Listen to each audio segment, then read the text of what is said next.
Hello दोस्तों, बहुत सारे पेशेंट जब वो हेयर ट्रांसप्लांट करवाने के लिए क्लिनिक में आते हैं तो उनका एक सवाल रहता है कि हेयर ट्रांसप्लांट का रिजल्ट कितने दिन में दिखेगा।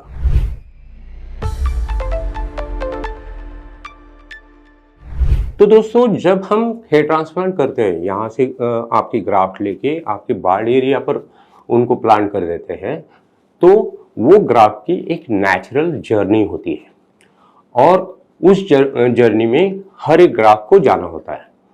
तो इनिशियली जब हम ग्राफ प्लान करते हैं तो जो ग्राफ सर्वाइव होता है वो इनिशियली हेयर ग्रोथ होती रहती है। लगभग 3 हफ्ते तक वो ग्रो करता है। उसके बाद उसका शेडिंग फेज आता है। शेडिंग फेज मतलब वो ग्राफ जो सर्वाइव हो गया है उसको यहाँ से निकाल के यहाँ पर उसको प्लांट किया है, तो वो उसके लिए एक इंजुरी है। तो उसमें वो जो ग्रोथ फेज रहता है हेयर का वो खत्म होता है और उसका शाफ्ट निकल जाता है। उसको टेलोजन फेज में जाता है तो शाफ्ट निकल जाता है। तो उसको ये शेडिंग फेज 3 हफ्ते से लेके 6 हफ्ते तक चालू रहती है।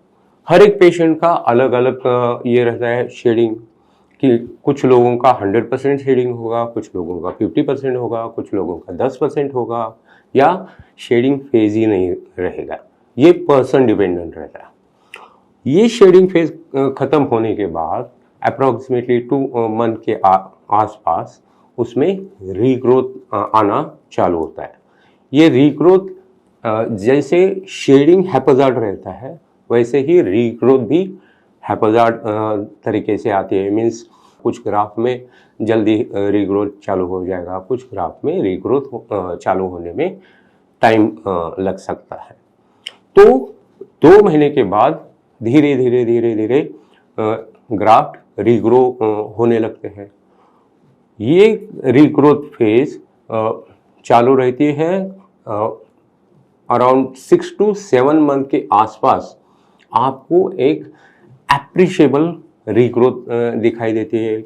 जैसे कि यूनिफॉर्म हो गया है, आपकी हेयरलाइन अच्छी हो गई है, बाल का लेंथ भी बढ़ गया है, तो आप उसको कोम करके स्टाइल भी कर सकते हैं। तो उसमें आपको 6 to 7 मंथ में रिजल्ट दिखाई देता है। लेकिन ये जो रीग्रोथ होती है, ये रीग्रोथ 100% ग्राफ्ट ग्रो होने के लिए लगभग 1 साल से 1.5 साल तक का टाइम लगता है। तो दोस्तों, इस तरह हेयर ट्रांसप्लांट का एप्रिशिएबल रिजल्ट दिखने के लिए 6 से 7 महीने लगते हैं, लेकिन 100% ग्राफ्ट ग्रो करने के लिए 1 साल से 1.5 साल लगता है। अगर आपके इस बारे में और कोई क्वेश्चंस है तो आप हमें कमेंट बॉक्स में लिख सकते हैं। मैं और मेरी टीम इसका आंसर करने की, आपके सारे शंकाओं का आंसर करने की ज़रूर कोशिश करेंगे।